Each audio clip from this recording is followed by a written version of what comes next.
Hello. This webinar is meant to assist you in submitting a pre-proposal application through the National Fish and Wildlife Foundation's online application system, EasyGrants. The presentation will last about 30 minutes and will discuss the application process, show you how to navigate the application, find help, and provide some tips for completing your pre-proposal based on frequently asked questions and common errors. Let's get started.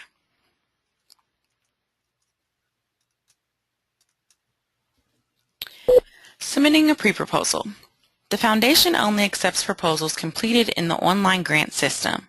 Our grant management process requires our grantees to use this system to submit information and receive notifications about your applications and grants. Because of this, we do not encourage applicants that do not have access to a computer or internet.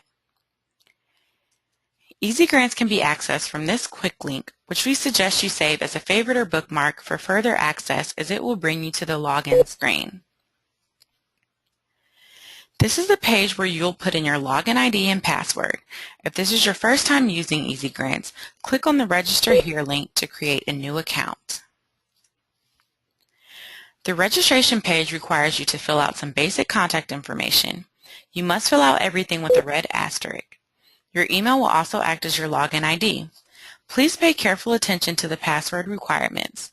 If your password does not meet these requirements, you will not be able to complete your registration. Once you have completed your registration page, click Submit, and an email will be sent to the email address you provide confirming your registration. Unlike other online application systems, you can immediately go back to the login page and enter into the site. After logging in, the system will automatically bring you to your home page. From this page, you can change your password, view or edit your profile, complete any task waiting for you, or start a new application. If you are a new user, you won't have any task under the My Tasks section, but once you start an application, that will change. So let's click Apply for Funding. On this page, you will be able to see all the funding opportunities that are currently accepting applications and when those applications are due. In some instances, links are also provided with additional information. As a general rule, you should only select a funding opportunity for which you have read the guidelines for or which you have been invited to submit under.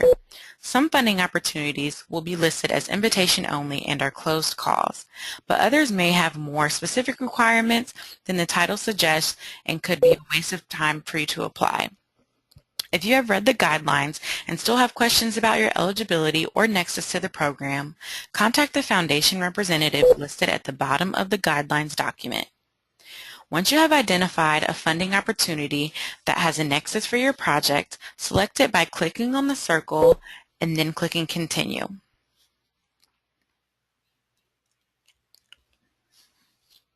From this page, click Apply. You will automatically be taken to an eligibility quiz. The questions may vary from what you see here.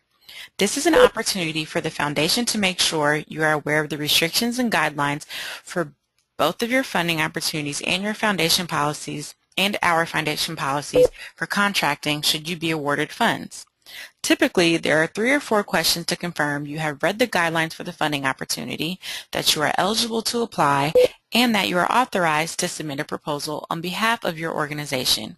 You will also be asked for your consent to distribute any final report documents in our web-based conservation library. Once you have chosen your responses, press Submit. You will be brought to a page that shows you your answers and the responses that would deem you eligible. If the system deems that you are ineligible to apply, but you disagree, you can contact the Foundation representative listed at the bottom of the guidelines document. Once you leave this page, you will be brought back to your home page. The main difference that you can see here is that there are now tasks available under the My Tasks section. Consider this your to-do list. For each task, it will tell you the name, what funding opportunity it is associated with, the due date, the status, and the date submitted.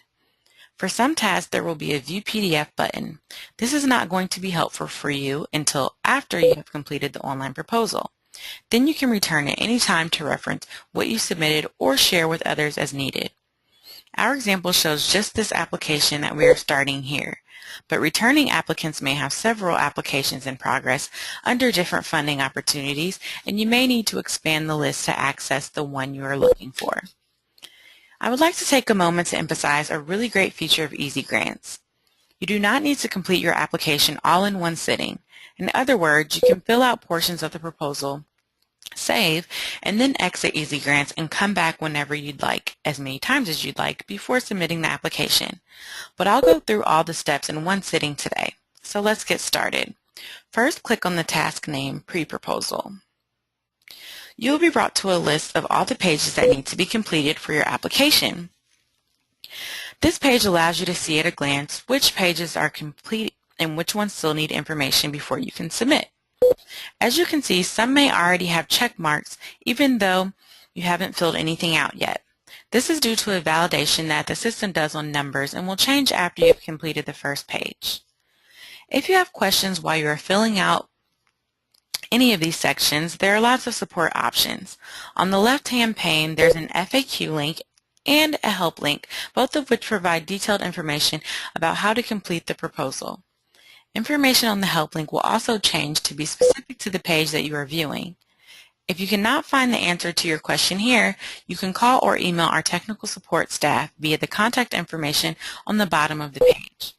If you call, you will get an answering machine. But please leave a message and you should receive a response within 24 to 48 hours. Make sure to plan accordingly when a deadline is approaching. If it's 11:30 p.m. the night of a deadline, I cannot guarantee that someone will be checking email to solve your problem in time. Let's go to the contact information page next. If you just registered, you may need to fill in your organization information. This screen will pop up where you can write in your organization name and click Find. If you're lucky, when the next screen pops up, your organization will already be in the EasyGrants system, and you can choose it from the drop-down list. If your organization does not appear on the drop-down list, then you need to enter the information.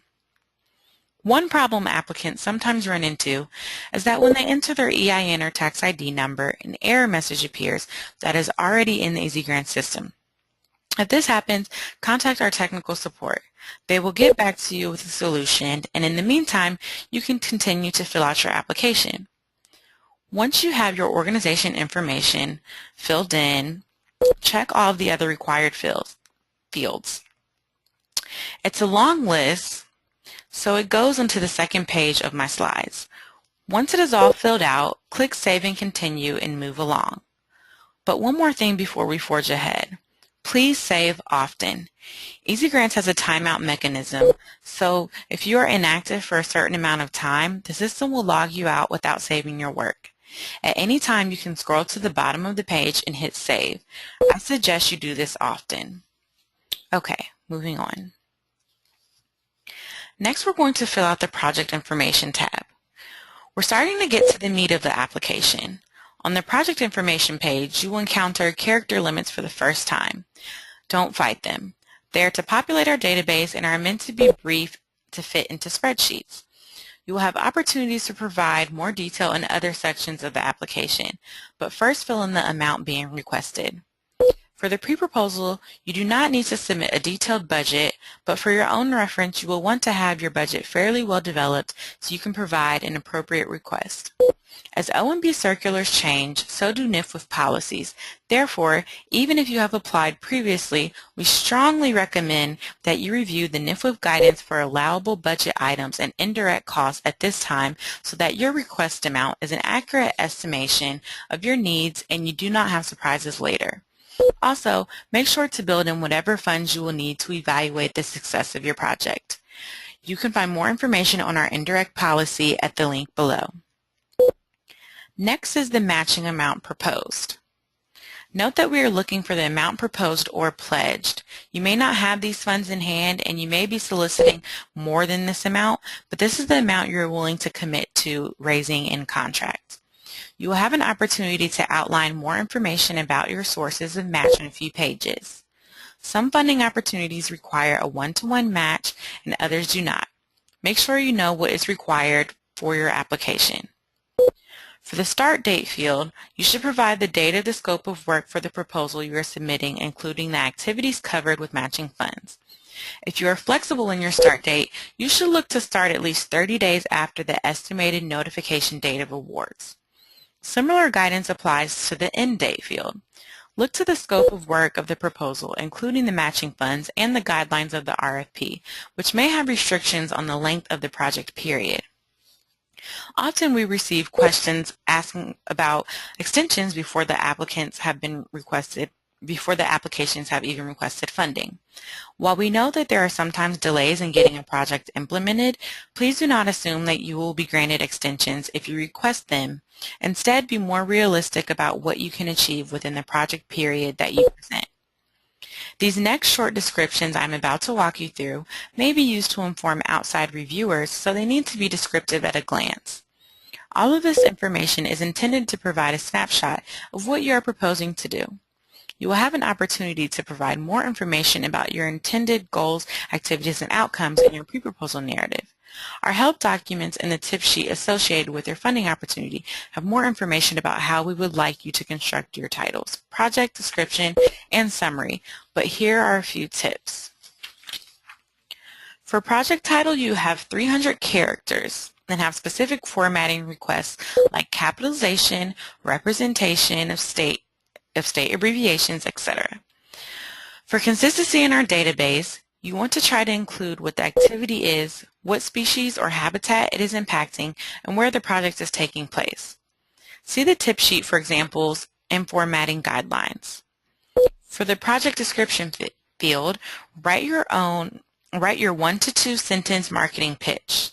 Tell us what you're going to do, why, and where. Avoid acronyms and technical language. Start the first sentence with a verb and the second with project will. For instance, stabilize stream banks on a lazy river to reduce sedimentation on corals. Project will train local community members in correct planting methods.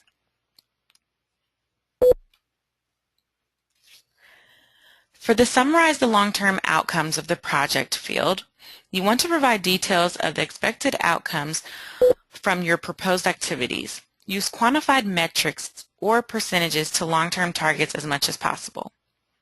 Finally, on this page you have the project location description. Again, with the 300 character limit, provide enough information to put your project on the map for reviewers without going overboard with directions to the site or GPS coordinates. Next, press Save and Continue. From here, we will populate the Uploads tab. Each funding opportunity will have different uploads required for the pre-proposal.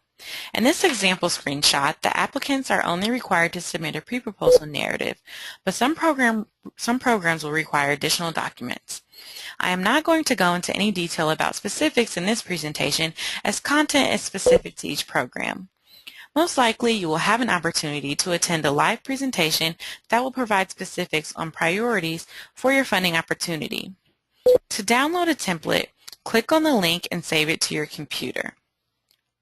Once you have filled it out and are satisfied with your responses, you can return to your application and upload the document. Each upload will have a page limit that you cannot exceed. The template will tell you what that limit is. Many templates also ask you to keep the text in the template. This text is helpful to reviewers to put your responses in the context of what was requested.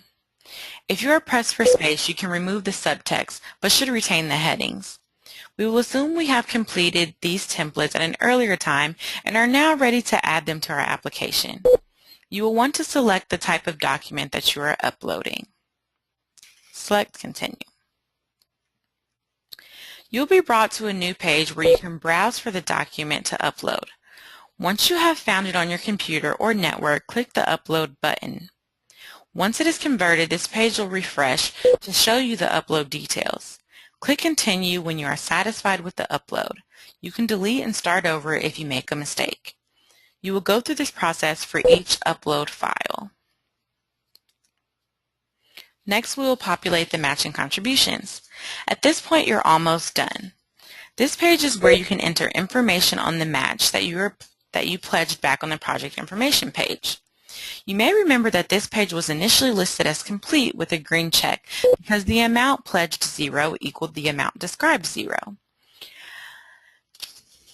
Now you're required to list potential sources of the match that will equal or exceed the amount you have pledged. You are not required to secure all of the match listed if it exceeds the pledged amount, but this is an opportunity to demonstrate multiple proposals that you have applied to but not secured in the event you do not currently have the funds in hand. For each separate source of match, you will enter a new record. To enter a record, click the Add button here. This brings you to the Matching Contributions editor. In the first field, enter the contribution amount. From the drop-down list, choose the contribution type, cash or in kind. In kind would be things like volunteer hours, use of equipment, or donated plants, to name a few. Next, write in the contribution source. We also need to know the matching contribution source type, federal or non-federal. Make sure to check with your RFP. Most NFWF funding opportunities must have non-federal matching funds at a required ratio. Additional federal match dollars beyond that ratio are also fine to report. Matching contribution status provides you with a drop-down where you can explain the status of the match. For example, do you have it in hand? Have you submitted an application for the match? Do you intend to apply for the match? Has someone already pledged the match amount? And to wrap it up, include a description of the match. Please note that the match has to be directly related to your proposed project. If you're proposing a riverbank stabilization project, volunteer hours can be counted as match, but if someone offers to provide a boat trip and diving experience to your organization, this is not a source of match because it is irrelevant to the scope of work of this proposal. We get a lot of questions about what can be considered as match. The short answer is anything outside of the amount that you're requesting, but will go directly towards the project to either cover costs in the scope of work or enhance it in some other way. Once you have completed all of the information on that one particular source of match, you will be brought back to your matching contributions page. Keep adding all of your sources of match in the same manner. Your total amount of matching contributions must equal or exceed the amount that you entered onto the project information page in order for the system to recognize the application as complete. Note that as many of your match sources may not be in hand, you may have more match listed than what you pledged initially. The requirement to provide sources that together equal or exceed the pledged amount is a system validation regardless of whether or not the program you are applying for requires match. Next, click Save and Continue. The only thing left to do is review and submit. Here you will see the Uploads page is still listed as incomplete. Once everything is listed as complete, you will see all green check marks as you see here. You should view the PDF to make sure it looks ready to go. This is what the review committee will see. Once you are satisfied that everything's in order, click the Submit button. This will enter your proposal into the pool. You will receive a confirmation email from info@nfwf.org that the application was received. If you do not click the Submit, then your proposal will not be considered for funding. This is a crucial step that sometimes people overlook. Please do not forget. You will also get a pop-up window that will ask you if you are sure you want to submit this task. Click OK. That completes the pre-proposal.